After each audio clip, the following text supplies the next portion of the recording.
Hello friends, मी अंशिका नारायण चौरे आहे. आज मी तुम्हाला चिमणा चिमणीचं लगीन ही कविता ऐकवणार आहे. चिमणा चिमणीचं लगीन तिथे वऱ्हाडी कोण कोण, तिथे वऱ्हाडी कोण कोण, चिमणा चिमणीचं लगीन.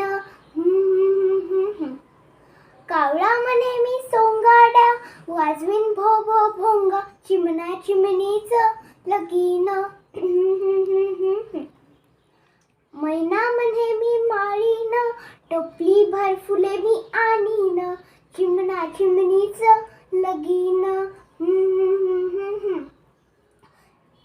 पोपट म्हणे मी भाट, मंत्र म्हणीन पाठ, चिमणा चिमणीचं लगीन. मोर म्हणे मी नर्तक, करीन थुई थुई नाच, चिमणा चिमणीचं लगीन. कोंबड्या म्हणे मी आचारी, लाडू वाढीन दुपारी, चिमणा चिमणीचं